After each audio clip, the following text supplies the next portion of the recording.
tujuannya uang. Uang dia dapat. Tapi belum tentu dia mendapatkan keberkahan karena dia tidak meniatkan kerjanya karena Allah Ta'ala, lillahi ta'ala. Bapak Ibu yang kita hormati, dalam surat 9 ayat 24 tadi juga dibacakan, Qul in kana aba'ukum wa abna'ukum wa ikhwanukum wa azwajukum wa ashiratukum wa amwal tumuha wa tijaratun taksawna kasadaha wa masakinu tadonaha ahabba ilaikum minallahi wa rasuli wa jihadin fi sabili fatarabbasu hatta ya'tiyallahu bi amrihi wallahu la yahdi qaumal fasiqin. Jadi di sini disebutkan jelas, katakanlah kalau engkau jadikan bapak-bapak kamu, orang tua, abaukum, wa abnaukum, anak-anak semuanya, wa ikhwanukum, saudara, azwajukum, istri dan pasangan kita, perniagaan kita, harta-harta yang kita tumpukan, perdagangan, perniagaan, usaha yang kita khawatiri, tempat tinggal yang kita sukai, lebih dicintai daripada mencintai Allah, Rasul dan jihad fisabilillah, maka tunggulah waktu saatnya Allah akan memberikan keputusan kepada mereka. Dan Allah tidak memberikan petunjuk kepada orang yang fasik. Jadi Bapak Ibu, tadi sudah dijelaskan, kita boleh mencintai anak, istri, harta, benda, rumah, kendaraan dan sebagainya, tetapi Allah ingatkan di sini. Jadi di satu sisi kita mencintai sesuatu karena fitrah dan memang Allah berikan kecenderungan, dan betul faktanya pun demikian. Kita mencintai kekasih kita, mencintai harta kita, anak kita, tapi diingatkan oleh ahabba ilaikum minallahi wa rasuli wa jihadin fisabilillah. Kalau lebih dicintai istri dibanding Allah, tunggu Allah memberikan keputusan. Lebih dicintai harta dan pekerjaan kita, maka tunggulah Allah memberikan keputusan. Kalau kita lebih mencintai anak kita, kendaraan kita, pekerjaan kita daripada Allah, Allah akan berikan keputusan kepada kita. Tunggulah saatnya. Jadi di satu sisi kita boleh, dan itu merupakan kenikmatan dunia, kita bekerja, mencintai pekerjaan bagus. Tapi ketika sholat zuhur, ingat Allah, kita tinggalkan pekerjaan, sholat zuhur. Itu berarti dia sudah menempatkan pada tempat yang benar. Bekerja dicintai sehingga dia bekerja keras dengan sungguh-sungguh, tapi juga dia kemudian sholat zuhur. Sedang sibuk pula bekerja, beraktivitas, berkegiatan di sore hari, masuk asar, sholat asar, ingat Allah, berarti dia telah menempatkan kecintaan Allah yang utama, tinggalkan semua pekerjaan. Kita mencintai harta kita. Siapa yang tidak bisa atau yang tidak mau mencintai harta? Saya pun mencintai harta, tapi di bawah cinta kepada Allah. Buktinya apa? Ketika cukup satu nisab, bayar zakat, kita sisihkan uang kita 2,5% untuk zakat. Sudah selesai kewajiban kita berzakat, uang pun masih banyak yang kita miliki. Mau berinfak, bersedekah, berarti juga kita melebihi cinta kepada Allah daripada harta yang kita miliki. Kita arahkan pada yang benar. Tapi kalau kita mencintai harta, tidak berzakat, tidak berinfak, tidak bersedekah, harta yang kita miliki itu tidak berkah. Maupun uang yang 1 miliar yang dimiliki, tapi dia tidak mendapatkan kebahagiaan dari uang yang 1 miliar. Dia rusuh, gelisah, susah, tetap dia alami. Karena uang yang 1 miliar itu bahkan membuat dia susah.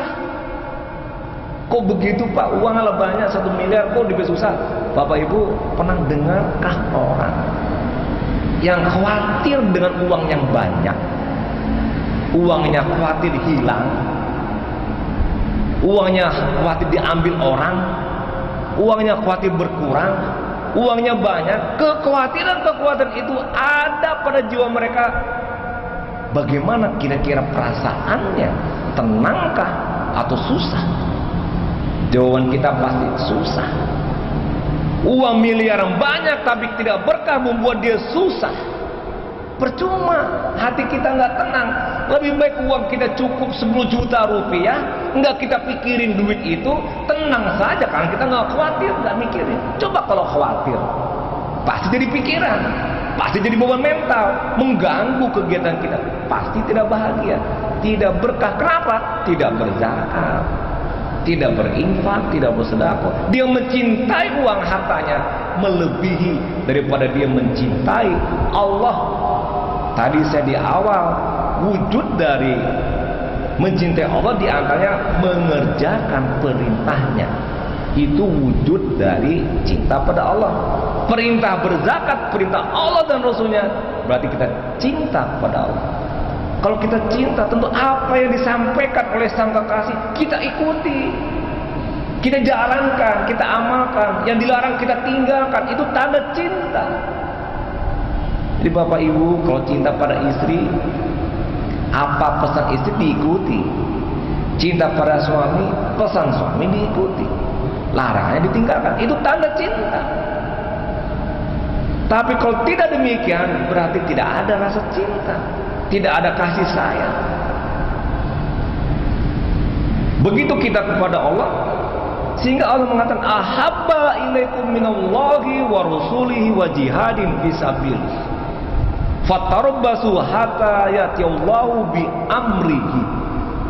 Akan ada satu putusan, tindakan apapun, mungkin sanksi, mungkin azab, mungkin apa, terserah Allah, kepada kita yang melebihi cinta kita selain kepada Allah.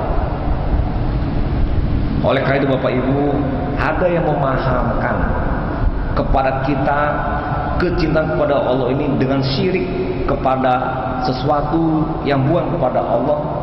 Misalnya sebagai contoh, kita mencintai sesuatu berlebihan sampai lupa pada Allah, maka kita sudah mensekutukan Allah dengan tandingan-tandingannya, masuk definisi syirik.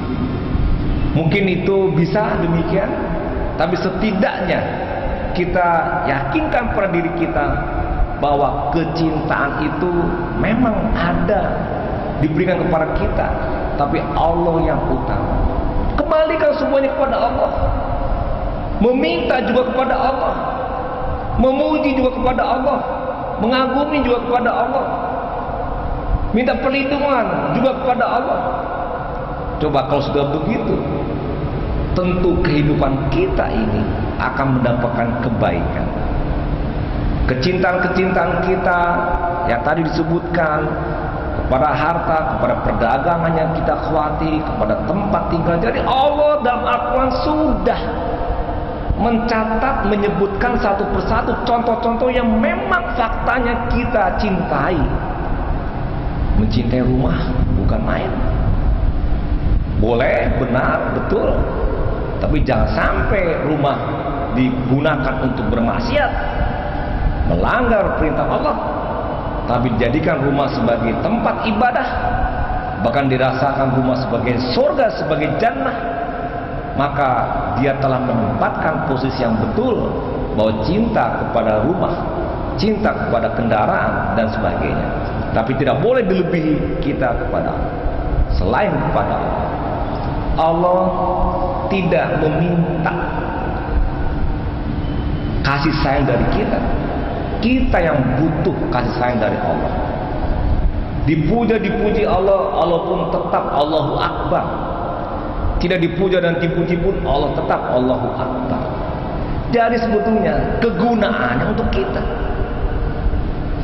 Secara psikologis, manusia itu pasti ada yang kurang, lemah, terbatas, tidak mampu, tidak bisa. Oleh karena itu, situasi keadaan manusia seperti itu akan selalu minta kepada sesuatu untuk mengatasi kekurangan, keterbatasan, ketidakbisaan, dan ketidakmampuan. Kepada siapakah yang paling tempat diminta tolong, minta perlindungan, minta kekuatan? Hanya kepada Allah saja. Karena Allah lah sumber kekuatan. Apalagi dialah yang kita cintai, yang kita ingat tiap hari, yang kita sebut tiap hari, yang kita jalankan perintahnya setiap hari. Insya Allah, la tahzan, innallaha ma'ana. Kalau dia sudah cinta kepada Allah, ungkapan la tahzan, innallaha ma'ana akan tertanam, menjiwai, menyikapi sikap itu dalam kehidupannya. Tidak perlu duka cita, tidak perlu takut. Allah bersama kita. Begitu ayat Allah. Berarti kalau kita cinta pada Allah, Allah menyertai, mengikuti, melindungi, membimbing kita dan memelihara kita. Ngapain takut? Tidak perlu takut. Allah semuanya yang ngatur. Kita usaha dan doa. Termasuk jabatan-jabatan, termasuk rezeki, termasuk kematian, termasuk jodoh, termasuk kegiatan yang sehari kita lakukan. Kita jalani saja kehidupan ini bagaikan air yang mengalir. Kita ikuti norma-norma yang ada, sekaligus beriringan dengan itu kita berdoa dan serahkan diri kepada Allah dan untuk tawakal. Beres hidup ini. Tidak ada kamu sebagai orang yang beriman, dia stres, dia frustasi, dia depresi, dia kecewa berat, marah boleh, kecewa boleh, manusiawi, tapi tidak boleh berketerusan, berkelangsungan sampai membentuk kepada jiwa dia jadi susah. Tidak boleh, tidak ada kamus itu. Kalau itu ada pada diri kita, berarti kita belum mengembalikan sesuatu kepada Allah dan kita belum mencintai Allah. Nah, ciri cinta diantaranya adalah selalu ingat kepada Allah. Dalam surat Al-Anfal tadi disebutkan, innamal mu'minuna alladzina idza dzukirallahu wajilat qulubuhum wa idza tuliyat alaihim ayatu zadatuhum imanan wa ala rabbihim yatawakkalun. Itu ingat kepada Allah sebagai wujud cinta kita kepada Allah. Oleh karena itu Bapak Ibu, kita biasakan ingat Allah. Yang jelas sholat 5 kali sehari jelas wajib. Di luar sholat, Bapak Ibu, dalam perjalanan dimanapun kita nyebut Subhanallah, Allahu Akbar, Alhamdulillah, La ilaha illallah. Ada kata-kata Astagfirullah, ada kata-kata Masya Allah, ada kata-kata Insya Allah, ada kata-kata Alhamdulillah.